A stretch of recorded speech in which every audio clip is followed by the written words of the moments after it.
We got 5 minutes left on the air, so let's send it back to the studio to Ryan and Angela. As we wrap up today's show, let's look at this week's Game Changer. If you're a new listener, the Game Changer is a story that we share at the end of each show about positive changes in the world of sports that, well, change the game. What's the Game Changer this week, Angela?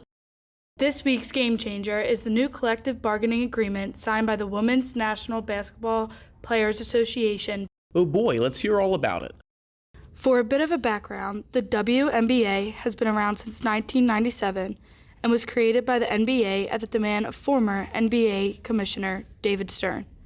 The league has grown from 8 teams to 12, spanning across the entire U.S. The league has been growing for 25 years in popularity, leading to more money for the league. This new collective bargaining agreement has been widely regarded as a bet on women's sports and a giant leap forward for the league's players. The players love it, the league loves it, and the fans should love it too. Wow, it sure seems like the WNBA is due for a big boost for their players. I can remember back in 2018, the League and Players Union decided to opt out of their old collective bargaining agreement after multiple WNBA stars voiced displeasure about low salaries, limited benefits, and such. I remember seeing that in the news back in the day. Yeah. But I think the highlight we can all agree about for this new collective bargaining agreement is that everybody's getting a big, long overdue pay raise. Is that correct? It absolutely is. The new CBA most importantly puts more money into the pockets of the players. The league boosted their maximum salary to $215,000, nearly a $100,000 increase from the 2019 season. The WNBA is also adding multiple lucrative incentives like mid-season tournaments and cash prizes for winning awards. Low salaries have been the biggest issue with the league, with many players relying on playing overseas to make more money. You know, there's a great article all about the new CBA written by Matt Allentuck of SB Nation. He writes about how the WNBA superstar Brenna Stewart suffered a devastating Achilles tear while playing for a Russian team, causing her to miss her entire 2019 WNBA season. Personally, I couldn't imagine having any of my favorite players miss an entire season because they got injured playing overseas. And honestly, how can a league retain fans and make money if their star players are not completely focused on their main WNBA team?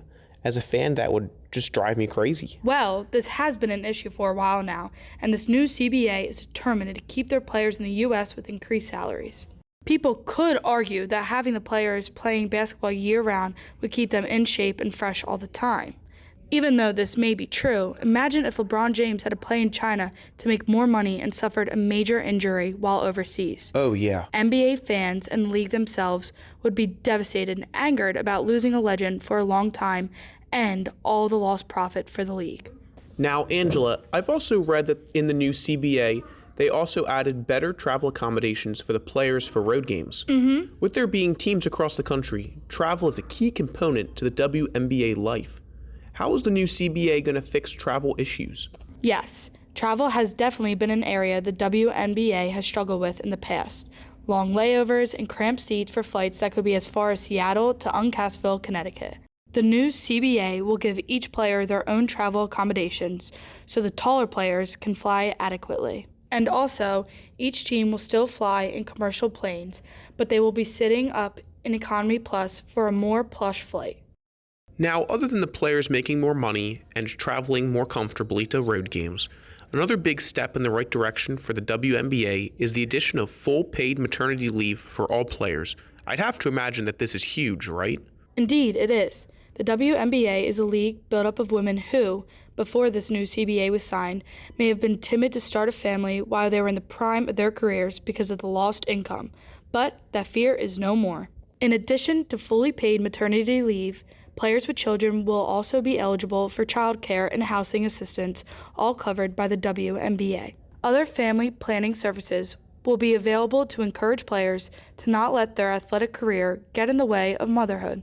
Shouldn't paid maternity leave be available for everyone? Ryan, I think you're onto something. The WNBA is definitely setting the bar high on how we should be doing things. And many people think the CBA helps address the immediate needs of these female athletes while being a stepping stone for a long-term plan for being the best women's basketball league in the world.